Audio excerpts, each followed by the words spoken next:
आज मैं फिर से एक माइंड ब्लोइंग मूवी डिकोडिंग को लेके आपके पास लौट आई। जो सब्जेक्ट मैंने आज चूज किया है वो शायद मूवी हिस्ट्री का सबसे कॉम्प्लिकेटेड हॉरर मूवी है। एंड ट्रस्ट मी, इसका सिंबोलिज्म और theory you just can't imagine. इसलिए जितना आसान हो सके उतना डिटेल में समझाने के लिए मैं इस टॉपिक के ऊपर 2 वीडियो लाऊंगी, पार्ट 1 एंड पार्ट 2। तो चलो ज़्यादा बातें ना बढ़ा के सीधा मुद्दे पे आते हैं। लेकिन उससे पहले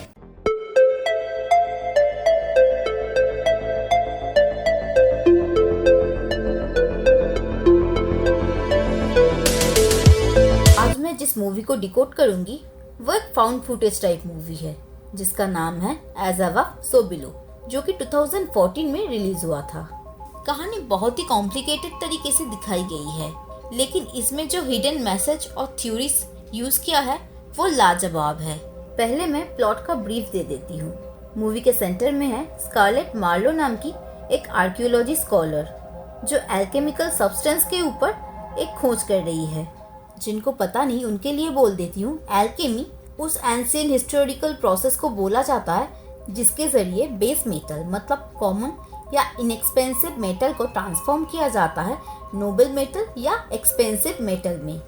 फिलोसोफर स्टोन या पारस पत्थर की खोज इसी एल्केमी प्रोसेस से हुई थी और ये मूवी इसी खोज से जुड़ी हुई है। लोगों का कहना है कोई निकोलस फ्लैमेल नाम की फ्रेंच एल्केमिस्ट जो 600 साल पहले इस स्टोन को डेवलप किया है।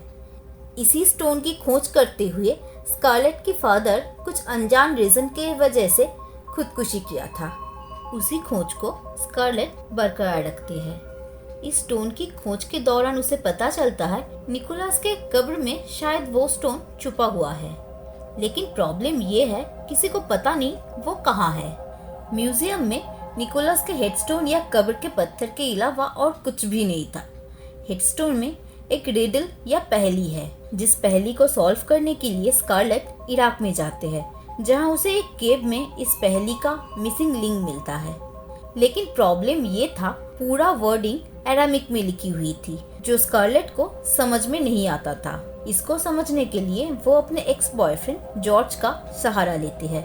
उस हेडस्टोन में छुपा था निकोलस के कब्र का पता, जो कि पेरिस में जमीन के 370 फीट नीचे है एंड जो कैटाकॉम्ब्स ऑफ पेरिस से होकर गुजरता है। अभी ये कैटाकॉम्ब ऑफ पेरिस है क्या, ये आपको बाद में पता चलेगा। खैर, अब स्टोन के खोज के लिए स्कारलेट और जॉर्ज को एक गाइड की जरूरत था जिसे ऑलरेडी पेरिस के अंडरग्राउंड टनल के बारे में पता है, और उनकी मुलाकात पैपिलॉन नाम की एक गाइड से होता है। पैपिलॉन और उनका 2 साथी सॉक्सी एंड जेड और एक कैमरामैन को लेके पेरिस के एक अंडरग्राउंड टनल से स्कारलेट और जॉर्ज अपना सफर शुरू करते हैं। लेकिन इस सफर के पहले पड़ाव में ही हडल्स आना शुरू हो जाते हैं। कुछ दूर जाने के बाद ही रास्ता बंद मिलता है।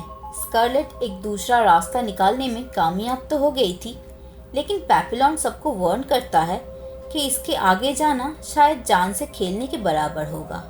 पर स्कारलेट पीछे हटने की फिराक में नहीं था। स्कारलेट का टीम आगे बढ़ तो रहते हैं, लेकिन बार बार वो सेम जगह लौट आ रहा था, मानो वो सारे एक लूप में फंस गए हैं। लूप से निकल के स्टोन के पास जाने के लिए स्कारलेट डिसाइड करती है कि वो लोग उस टनल के थ्रू ना जाके टनल के नीचे से जाने की कोशिश करेंगे। इस डिसीजन से उन्हें स्टोन के क्रिप्ट या तहखाना तक पहुंचने में कामयाबी तो मिलती है, लेकिन इसके साथ उन्हें ये भी पता चलता है that they are actually being trapped. Stone के साथ साथ उन्हें खजाना भी मिलता है, लेकिन वो सब कलेक्ट करने के टाइम खजाने की जगह पूरा धंस जाता है और वो लोग और भी गहराई में चले जाते हैं। इस हादसे के बाद उन्हें उस स्टोन के हीलिंग पावर के बारे में पता चलता है, जिसके चलते सारे टीम मेंबर हादसे में हुई चोट के घाव को भर लेता है। कुछ दूर जाने के बाद उन्हें सीलिंग में एक डोर का पेंटिंग मिलता है जिसमें स्टार ऑफ डेविड का लोगो था, जो कि सिंबलाइज करता है एज अबव सो बिलो को।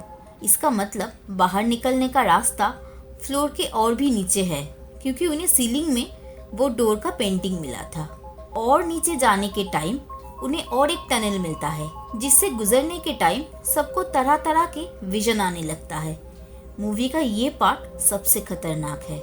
सारे टीम मेंबर्स अपने पास्ट में की गई कोई भूल जो दूसरे के लिए हार्मफुल हुई थी उसे फिर से एक्सपीरियंस करता है और एक के बाद एक मेंबर का मौत हो जाता है। जॉर्ज के ऊपर ऐसा हादसा होने के टाइम स्कारलेट रियलाइज करता है कि शायद वो स्टोन खुद ही एक ट्रैप या कर्स्ड है, और अगर वो स्टोन को उसके अपनी जगह पर ना रख पाए तो शायद उनका जिंदा लौटना नामुमकिन हो जाएगा। वो स्क्रिप्ट में लौटती है और उस स्टोन को अपनी जगह पे रख देती है। क्रिप्ट में आने के टाइम उसे अपने मरे हुए पिता का विजन आता है और स्कारलेट रिवील करता है अपने सुसाइड करने के ठीक पहले उसके पिता स्कारलेट को कॉल की थी, लेकिन वो उठाया नहीं था।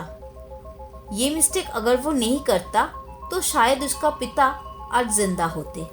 स्टोन को क्रिप्ट में रखने के दौरान उसे एक मिरर मिलता है और स्कारलेट को पता चलता है इस जगह से जिंदा लौटने के लिए सबको अपने पास्ट में भूल से हुई दर्द से गुजरना पड़ेगा और उसे एक्सेप्ट भी करना पड़ेगा। जॉर्ज के पास लौटने के बाद स्कारलेट जॉर्ज को ऐसा करने के लिए बोलती है। जॉर्ज वैसा ही करता है, लेकिन अचानक ठीक उसी वक्त कुछ हुडेड डेमन्स उनके ऊपर हमला करते हैं। भागते भागते वो एक बड़े से होल पे पहुंचते हैं। बचने का कोई और रास्ता ना पाके वो सारे उस होल में कूद जाते हैं, लेकिन अनएक्सपेक्टेडली वो लोग कूदने के बाद भी बच जाते हैं और एक नए फ्लोर में आ जाते हैं। और अंत में उस फ्लोर में उसे एक बंद मैनहोल मिलता है, जिसको खोलने के बाद वो लोग उस फ्लोर से निकल जाते हैं। एंड गेस व्हाट, वो निकलते हैं नोट्रे डेम पेरिस के बिल्कुल नज़दीक से। कहानी इधर ही ख़त्म हो जाती है। हाँ, पता है, कहानी सुनने के बाद बहुत सारे क्वेश्चन आपके दिमाग में आ रहा है। मैं एक एक करके क्लियर करने की कोशिश कर रही हूँ। क्या आपको हर्मेटिज्म के बारे में पता है? ये एक रिलीजियस एंड साइकोलॉजिकल कल्ट या पंथ है जो कि बिलीव करते हैं ये पूरा ब्रह्मांड या यूनिवर्स एक इंडिविजुअल के अंदर एग्जिस्ट करता है और एक इंडिविजुअल पूरा यूनिवर्स है। मतलब एज अबव सो बिलो को इस थ्योरी से रिलेट कर सकते हो, जो कि कहते हैं कि आप ही पूरा सृष्टि हो और पूरा सृष्टि आप में ही समाई है।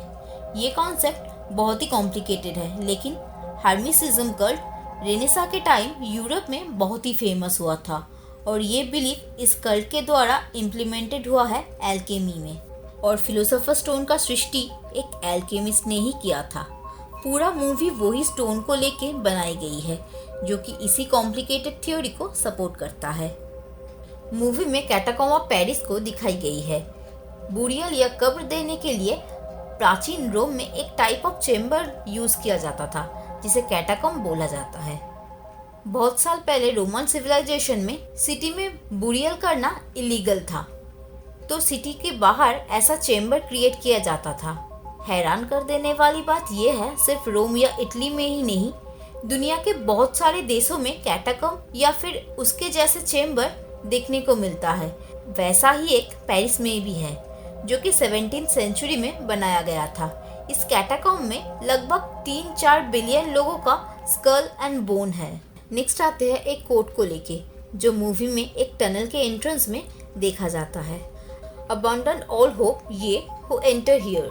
ये लाइन फेमस इटालियन राइटर दांते एलिगेरी के लिखी हुई डिवाइन कॉमेडी का फर्स्ट पार्ट इन्फर्नो में दिखाई गई है, जिसके मुताबिक नरक या हेल का एंट्रेंस है ये टनल। तो क्या लग रहा है, दिमाग का दही हो गया ना? पिक्चर अभी भी बाकी है मेरे दोस्त। ये थ्योरी सिर्फ शुरुआत है। इस वीडियो के नेक्स्ट पार्ट में आप जान पाओगे एक मौत का सिग्निफिकेंस, फिलोसोफर स्टोन की असलियत और मूवी से जुड़ी हुई बाफोमेट या शैतान के सिंबोलिज्म। तो आज के लिए बस इतना ही। फिर मिलते हैं बहुत ही जल्द इस वीडियो का सेकंड पार्ट को लेके, जो और भी मज़ेदार होने वाली है। तो तब तक के लिए टेक केयर।